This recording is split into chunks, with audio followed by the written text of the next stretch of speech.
Can a heart forged in darkness, a heart that beats to the rhythm of gunfire and betrayal, ever truly surrender to the light? Can a king of the underworld, a man they call the Phantom, find salvation in the hands of an angel he found in the gutter? This is the story of a debt paid not in blood or money, but in the reckless currency of a soul. The rain fell on the city like a shroud, washing the grime into the gutters where forgotten things collected. Isla knew the feeling.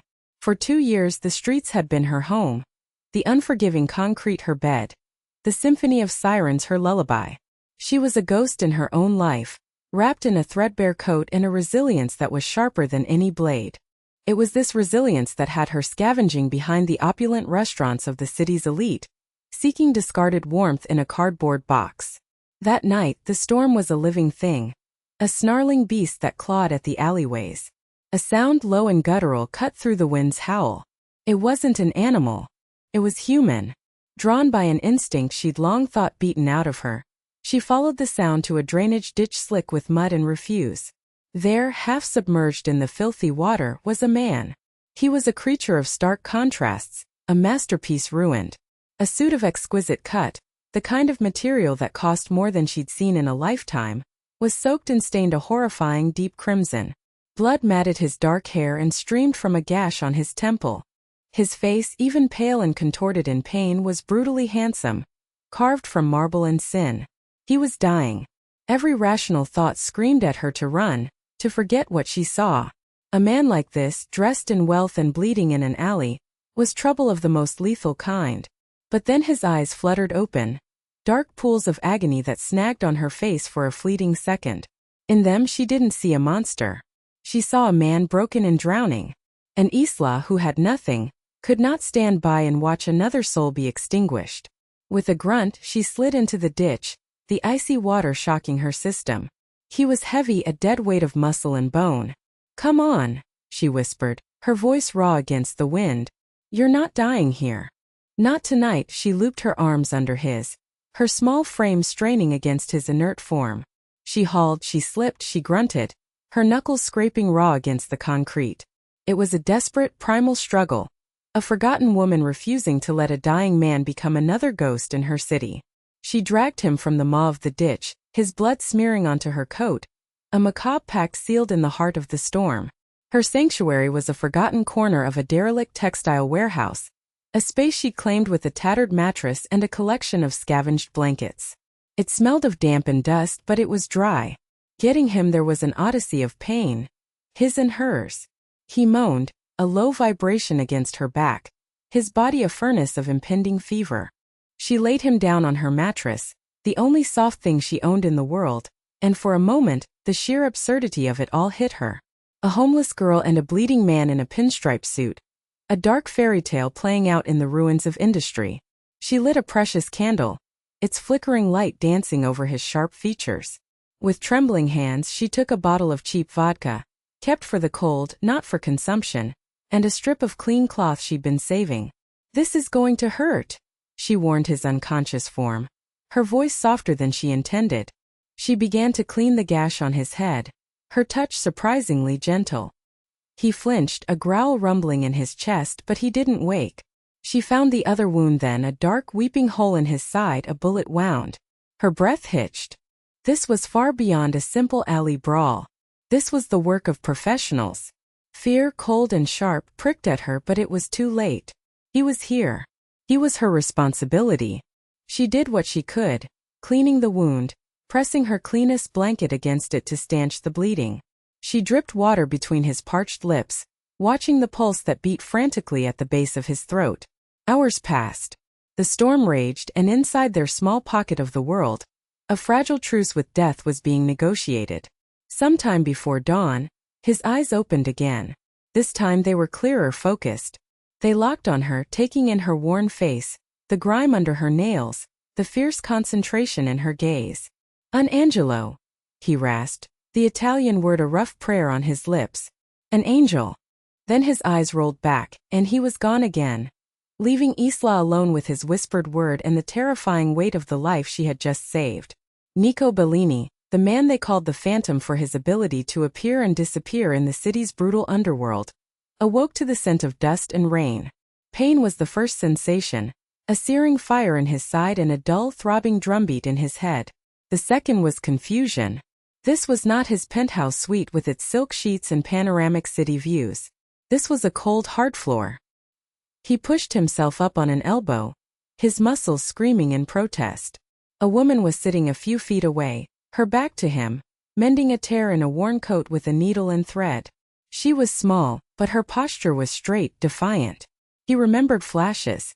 The ambush. His cousin Marco's face, a mask of feigned concern. The searing pain as the bullet tore through him. Then darkness, rain, and a face. Her face. The angel. He cleared his throat, the sound like gravel. She flinched, turning around. Her eyes, a startling shade of gray, were wary but not entirely fearful.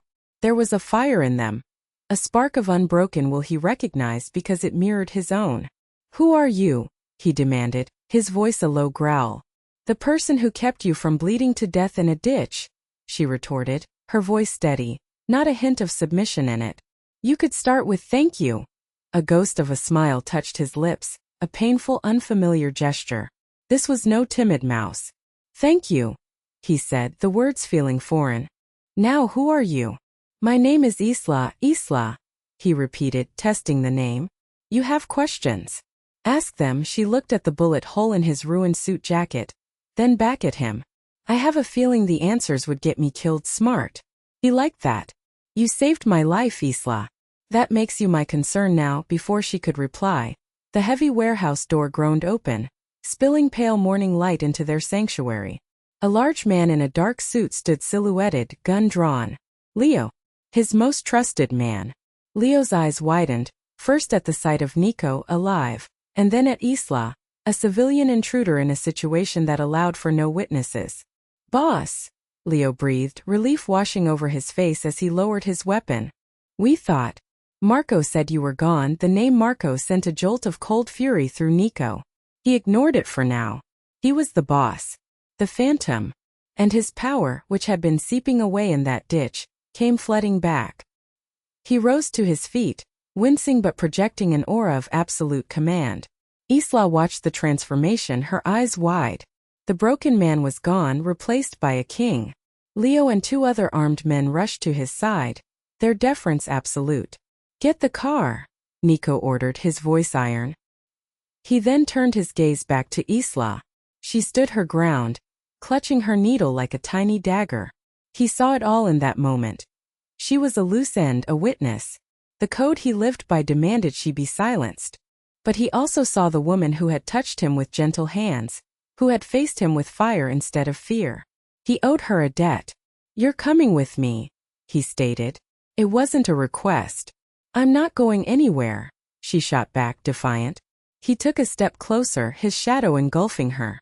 He could smell the rain in her hair and something else, something uniquely her, something pure. "You pulled me from the gutter, Miyakara. You saved my life. That means your life now belongs to me. You are under my protection whether you like it or not." It was a claim, a brand, an abduction cloaked in the language of salvation. As his men moved to surround her, Isla knew her life as a ghost on the streets was over. She had saved a devil and in doing so had been dragged into his hell. The Bellini villa was a palace of glass and white marble perched on a cliff overlooking the sea. It was a world away from the grime of the warehouse, a place of silent servants, priceless art, and the constant unnerving hum of danger. For Isla it was the most beautiful prison she had ever seen. Nico had her cleaned, dressed, and fed. She was given a suite of rooms with a balcony that opened to the salty air. They brought her dresses of silk and cashmere, food she had only ever dreamed of, but she ate little and refused to wear the clothes, preferring the simple, clean attire they'd first provided. She was a captive, not a guest. Her defiance only intrigued Nico further. He would find her standing on the balcony, staring at the horizon, a wild thing yearning for a freedom he could not grant. "The world out there is not safe for you now," he told her one evening, his voice a low rumble behind her. He stood so close she could feel the heat of his body. "Because of you," she said, not turning. "Because someone in my world tried to kill me. Someone who now knows a woman with gray eyes saw my face when I was weak. You are a witness, Isla. Here you are protected. Out there you are a target." He placed a velvet box on the railing beside her. A gift. For saving my life, she opened it. A diamond necklace glittered inside, cold and brilliant, like a constellation of stars. It was worth a fortune, enough to buy a dozen new lives. She closed the box and pushed it back toward him. I don't want your jewels, Nico. I want my life back. The one I had, he laughed, a short, humorless sound. The one in the gutter? Sleeping in the cold? You call that a life? It was mine, she whispered, her voice fierce. And it was real. This was their battle. He saw her as something to be saved, polished, and kept. She saw him as a gilded cage, a captor with a handsome face. Yet, a strange intimacy grew in the space between their arguments. She saw the way he moved, the tension in his shoulders that never truly left, the loneliness in his eyes when he thought no one was watching. He learned her habits. The way she hummed when she was nervous, the sharp intelligence in her questions about the books in his library, the compassion she showed to a maid who had broken a vase. She was chipping away at the marble facade of the phantom, finding the man beneath. His cousin Marco watched this unfolding drama with a venomous eye. Marco was slick, with a politician's smile and a serpent's heart. He had orchestrated the hit on Nico, intending to seize control of the family. Nico's survival was an inconvenience. His obsession with this street girl was an opportunity. She makes you weak, Cugino, Marco said one afternoon in Nico's study, gesturing with his cigar. The men are talking. The phantom has been tamed by a stray. Nico's eyes turned to ice. Be careful, Marco. She is under my protection. An insult to her is an insult to me. Protection. Marco scoffed. Or a distraction. Our enemies circle and you are playing house. Marco's words were poison, meant to isolate Nico, to paint him as a leader compromised by emotion. He left Nico's study with a smirk. That night he made a call. A whisper to a rival family, the Grimaldis. A hint about a new woman at the Bellini villa. A weakness, a pressure point. A small test. A few days later, as Isla read in the villa's secluded rose garden, a place Nico treasured, a shot rang out. A sniper's bullet shattered the marble cherub on a fountain just inches from her head. Nico's men were on it in a second, swarming the garden, but the message had been delivered. Nico stormed into the garden, his face a mask of cold fury. He saw Isla on the ground, pale but unharmed, and something inside him cracked open. He pulled her to her feet, his hands gripping her arms, his eyes scanning her for any injury. Are you hurt? He demanded, his voice raw. She shook her head, her heart hammering. In that moment she wasn't his captive.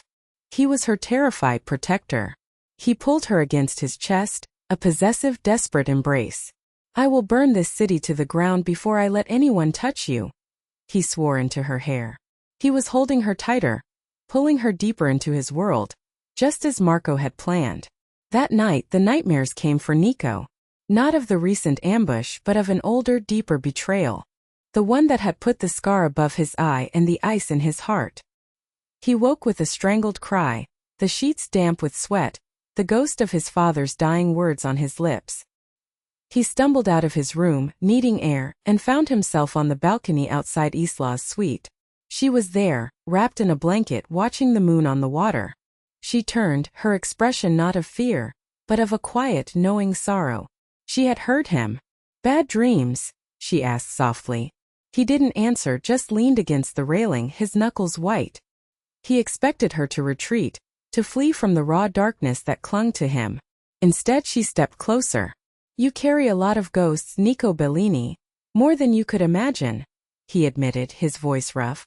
She didn't press for details. She didn't offer empty platitudes. She simply stood with him in the silence, a small steady presence against the vast, dark ocean. My father used to say, she began, her voice a gentle murmur, that our scars are just stories written on our skin. They don't have to be the final chapter. He finally looked at her, truly looked at her. In the moonlight she was ethereal, her compassion a palpable force. He saw not a stray, not a captive, but a woman with more strength in her little finger than his whole army of soldiers possessed. His hand came up unbidden, and his fingers brushed a strand of hair from her cheek. Her skin was soft, warm. His touch was hesitant, reverent. It wasn't the touch of a captor, but of a man terrified of breaking something precious. You, he whispered, his voice thick with an emotion he couldn't name. Are dangerous, Isla. So are you, she replied, her gaze unwavering. The air crackled between them, a live wire of unspoken feelings. It wasn't about power or possession anymore. It was about two broken souls finding a flicker of light in each other's darkness. The connection was forged, a silent promise made under the moon. This intimacy, this profound shift, was the one thing Marco hadn't counted on. He had intended to create a weakness. Instead, he had forged a bond. And it would be his undoing. Marco escalated his plan. His whisper to the Grimaldis became a roar. He fed them layouts of the villa, patrol schedules, security codes. He painted Nico as a distracted fool, his empire ripe for the taking. The attack came without warning, a brutal assault under the cover of a moonless night. Explosions rocked the cliffs, shattering the villa's glass walls. Gunfire erupted, a deadly staccato that tore through the tranquility. Leo burst into Nico's room. It's the Grimaldis. A full assault. They're inside the perimeter. Nico's mind was terrifyingly clear. This wasn't a warning shot. This was an execution. An annihilation. His only thought was Isla. He found her in her room, frozen not with fear, but with a grim understanding. He threw a heavy coat over her shoulders. Stay with me, he commanded, pulling a pistol from his waistband and pressing a smaller one into her hand. You know how to use this? She nodded, her jaw tight. Her father had been a cop. A lifetime ago. The villa became a war zone. Nico moved with a lethal grace, a phantom in his own home, eliminating threats with cold precision. But his focus was always on the woman at his back. He was a shield, a wall of fury between her and the violence that sought to consume them. They were cornered in the library, bullets shredding priceless books around them. A Grimaldi soldier burst in, leveling his weapon at Isla. Before Nico could fire, Isla did. Her shot was true.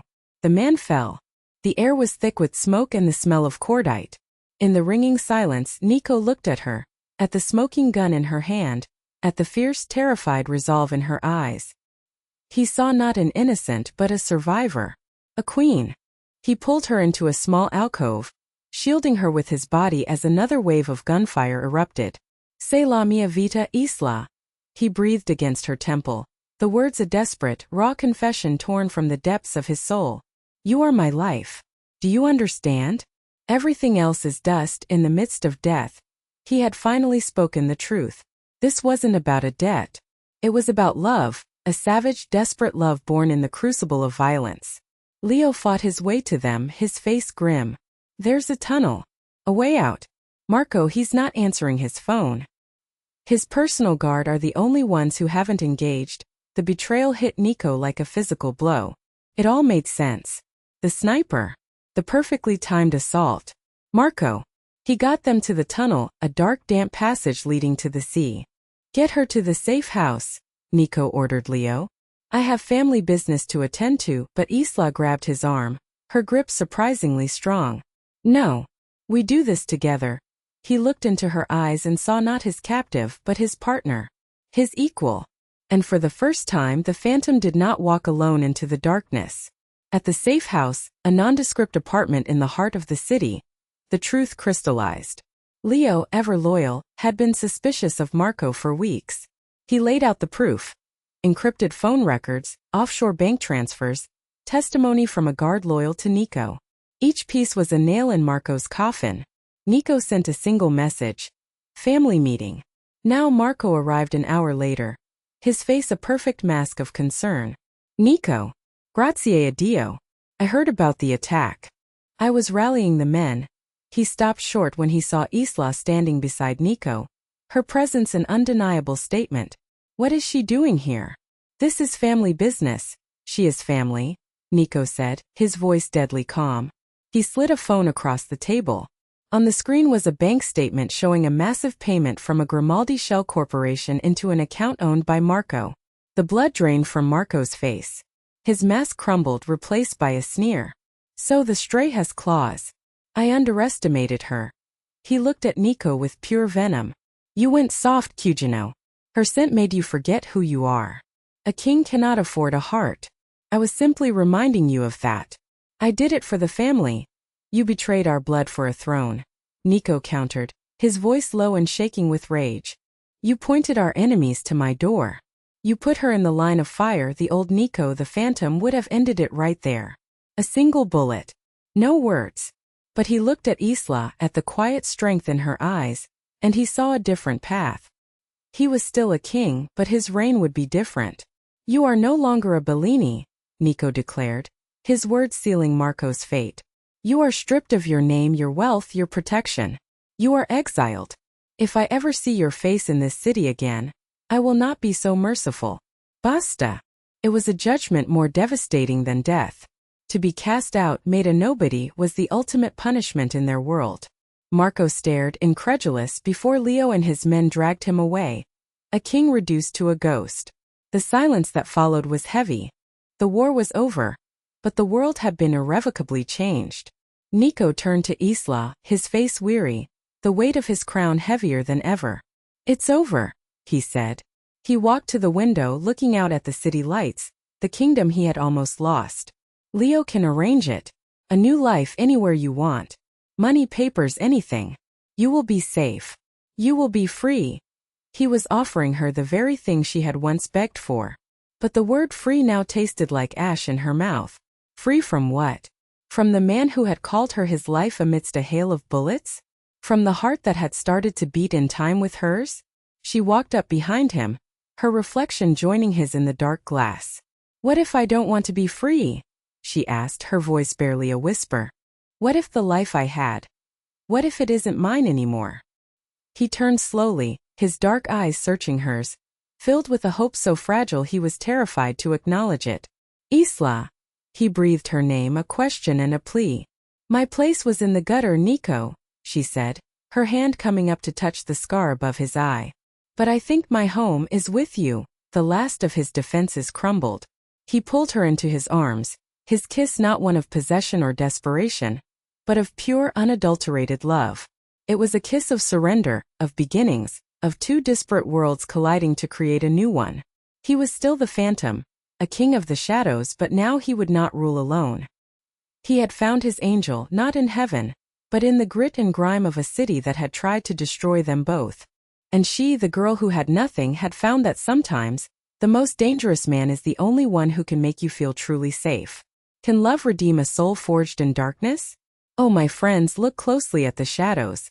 Sometimes that is where the brightest lights are born. What do you think? Can a king truly change? Or is this just the beginning of another beautiful tragedy? Let me know your story, your epic romance in the comments below. For love in all its forms is the one story worth telling.